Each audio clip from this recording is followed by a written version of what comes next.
Monday, but as you know, I'm going to be doing them on Tuesdays up until at least the end of the year, and then I'll decide from there whether I'm going to do weekly live streams or just occasional. I'll see. So this isn't going to, it's not going to be too long today, and if anyone joins on the live stream, as usual, leave your comments, you know, as long as they're about the live stream. Last week or a few weeks ago, people were just asking me lots of random questions, nothing to do with what I was talking about, or they were saying random things. I'll just be ignoring like comments if they're nothing to do with what my specialist topic. I can't answer everything, you know, I'm a counsellor, it's a counselling topic. But yeah, it's really good when people do engage. Lots of people do engage on the live stream, so I do appreciate that. So I'm going to be using this book as like a reference, and the book is called The 7-Day Stress Prescription by Dr. Elissa Epel. I've recommended this book so many times to people. It's mainly talking about stress, but it also has so many things around just emotions, around activities you can do to just become more relaxed in general. But one of the topics in here is about embracing uncertainty and creating uncertainty tolerance. So the reason that this is a topic which I think will be probably something that you'll be able to resonate with is because a lot of people are becoming upset because they're trying to have certainty in their life, when a lot of times there's things that you can't be certain about. In fact, you can't really be certain about many things. There's more things that you are going to be outside of your control, and there's more things that you are not going to have certainty about or any guarantees about in life than the other way around. So when you're chasing certainty, a lot of the time, you're just getting yourself upset and stressed because it's something that is not achievable. It's the same as with a perfectionist. When someone is chasing perfection and it doesn't exist, then they're constantly disappointed. So this book gives a few tips. I'm not going to go through the whole book. If you look at the book, which I would definitely recommend, it is there's too much things in there, and I was trying to narrow it down. Thanks for joining, whoever's joined. I was trying to narrow it down so that I could say, okay, I'm going to try and get through loads of tips, but there's too many things in here. So what I've done is I've narrowed it down to just a few things. So one of the tips it gives, which I think this is a really good idea really, is if you're someone that always needs certainty in your life, you should do some sort of activity where there is no certain outcome, but there's no major consequences. So it talks about playing a video game. So if you play certain video games where there's loads of different options that you have, and all the options are equally as risky, then when you're choosing different options, and some of them you might get to the end and some of them you might fail at the game, it will teach you that it doesn't matter. It's like it's teaching you to tolerate uncertainty, because you don't know. If you go left in the game, then it might lead to this outcome. If you go right, it will lead to this outcome. Hi, Saeed. So what it's trying to get you to do is to expose yourself to situations where you don't know what the outcome is going to be, where there's no certainty, but you're doing it anyway. Because what your brain will then teach you or help you to realize is that a lot of times there is no certainty. You're making lots of guesses. I don't know how many people use the sat nav, but I know that I do. And the amount of times, hi, I'm Sean, where my sat nav has let me down, and it's just taking me down one-way streets, or it's taking me in the wrong direction, and my mind is saying, I'm not going to follow this sat nav because it's taking me in the wrong direction.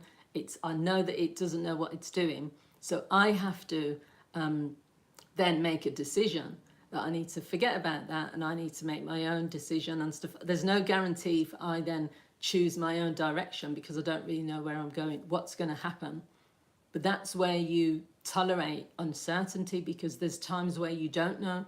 You don't know if you choose to move abroad, what it's going to be like. You don't know if you choose to leave your job and set up your own business, what's going to happen. You don't know if you leave your relationship, if you're going to find, another relationship. There's so many things where there's no guarantees, but it's saying that you need to build up your tolerance so that you're not expecting guarantees in the first place. So the second thing it talks about is loosen up your expectations.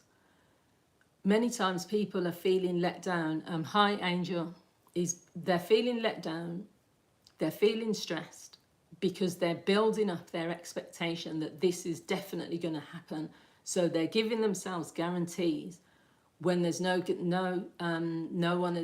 evidence to say that that thing is going to work out. It doesn't mean you should have low expectations. I don't believe when people say things like, you should have high expectations, or you should have low expectations and then you won't be disappointed. You don't have to live life like that, and you also don't, though, have to put unrealistic expectations where you believe everything is going to work out, and then when it doesn't, you then feel disappointed as well. You need somewhere in the middle, really.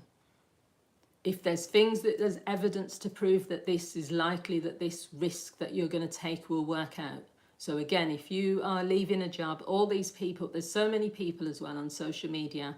Hi, Rory, that are promoting like lots of things.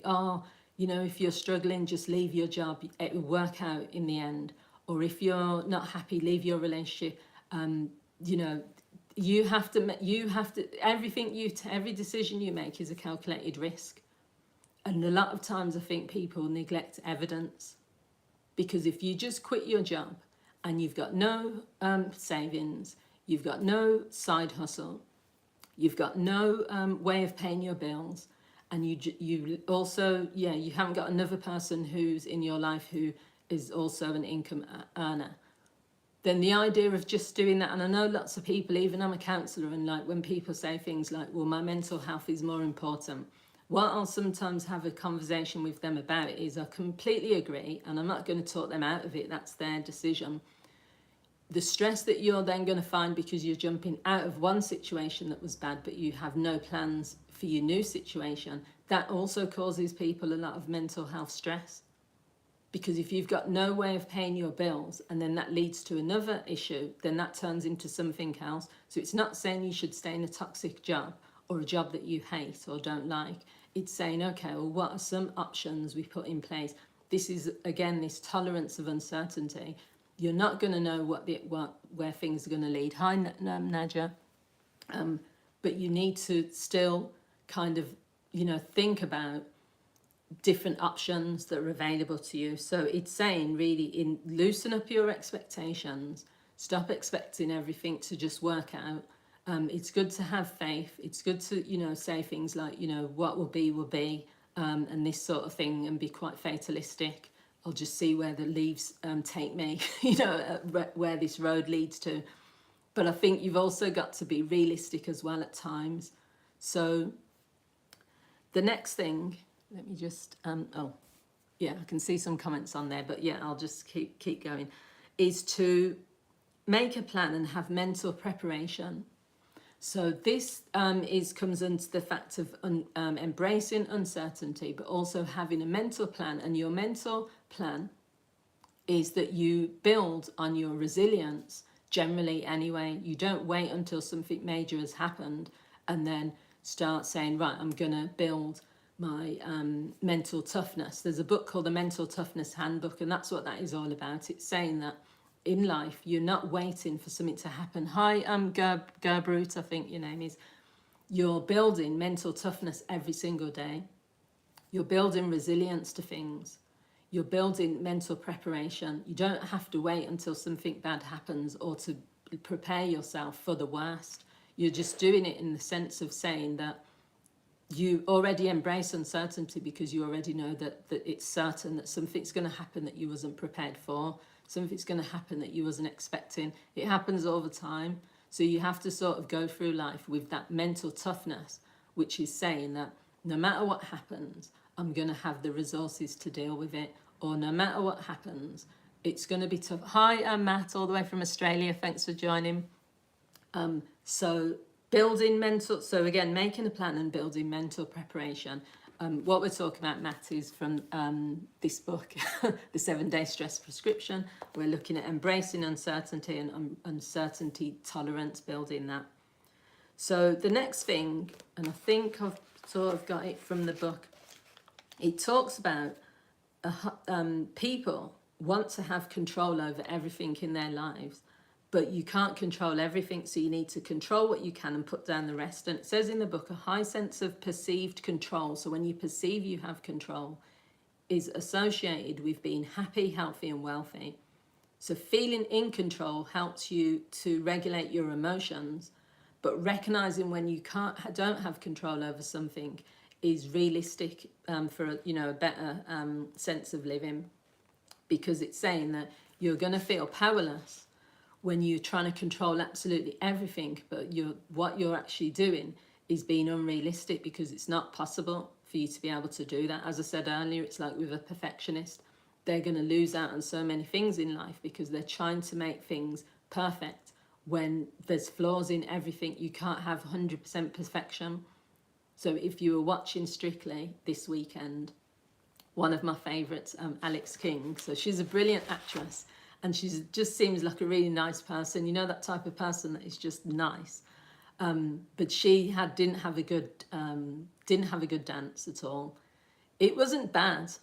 It wasn't bad. It just wasn't her style. But she just like kind of was crying. I mean, I was even feeling emotional for her because she was so upset, and she just keeps saying, "Oh, I'm letting my partner down. I'm letting my partner down." And you could see that she literally couldn't accept that she'd just not done her best. She did do her best, but it just wasn't her dance. There's nothing more she could have done. So when you are like that level of perfectionism, which a lot of people are, it means that you are always constantly going to be disappointed. And it's the same as if you can't embrace uncertainty because you're trying to control everything. And it says that you have to think about be aware of where your mental energy is going, because you have limited attention, and attention is a precious, limited resource. So it's saying, listen to this is a good quote. I've heard this before though. It says, if a problem is fixable, if a situation is such that you can do something about it, then you don't have to worry because it's fixable and you can do something about it. But if a problem isn't fixable, then you still don't have to worry because you can't do anything about it. So that's about control. It's basically saying if something is out of your control, why are you worrying about it anyway, because you can't control it? But if something is within your control, why are you worrying about that as well, because you can do something about it? So it's really saying, breaking it down, either take action to do something about something, or make an acceptance that you can't do anything about it. Either way, it still comes back down to uncertainty. So the other thing it talks about is make a realistic assessment of the probability of risk. So any situation that you come in across where you're uncertain about, you can take calculated risks. You can make your assessment. So if you're going to make an investment in, I don't know, an area, you've got a lot of money saved, and you're thinking about making an investment, you're not just going to go randomly and put all your money on, into a certain thing which you've done no research about, which you don't know what your returns are going to be. You're going to do a bit of research, you're going to take a bit of calculations, but you still are going to be uncertain because you don't know for a fact what's going to happen. You could lose all of your money in that investment. But it's similar to when you go into a relationship.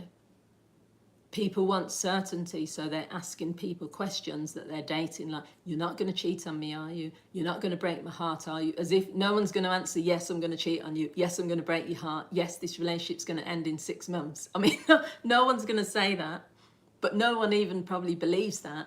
But this is where the uncertainty comes in.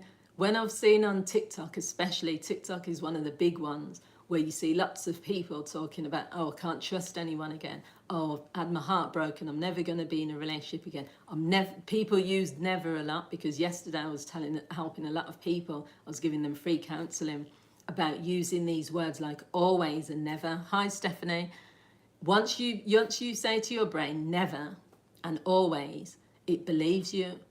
So what you're basically saying, if you're like 21 years old and you're saying, I'm never going to be in another relationship or trust another person, and you've got the rest of your life ahead of you, then you're already dictating like how you're going to live your life. You're already saying, nothing's going to work out for me.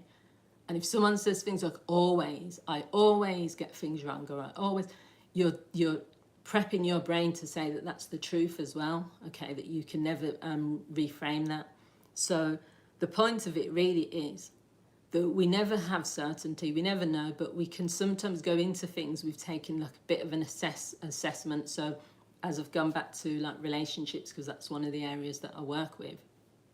If you, all you can really do is it's not just going to be through asking someone questions, it's also going to be through evidence. If there's evidence in front of you, whether it's red flags, whether it's other people telling you something about this person, you've got some information there.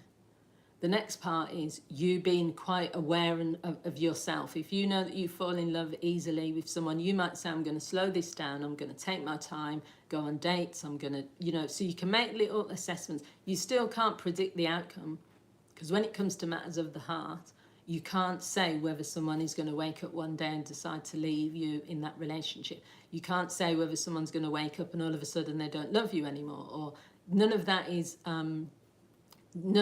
guaranteed.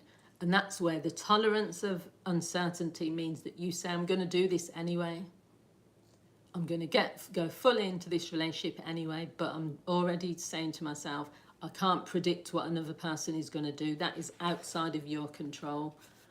So it also talks about one thing that can help as well when you are feeling highly stressed, or where you are constantly wanting answers, you want to be in control, you want certainty, is it says you just need to go back to a simple life, simplify your life. It says it's talking about this idea of not trying to do too much, not trying to plan too much, not trying to predict too much, but just having a simple life where you focus on the things that you can control, where you focus on simple actions, simple habits. The people who are probably happiest in life a lot of the times are the people who have simple, consistent habits. They have a why. They know why what their purpose is. They have something to look forward to. They have something which they can engage in. They are living a full life, but it doesn't mean what we see on social media. It doesn't mean that life where people are constantly going to parties, eating out, doing all of this sort of stuff. That is part of it for some people, but it really is about a consistent routine that is serving you. And also being realistic about life. So that includes not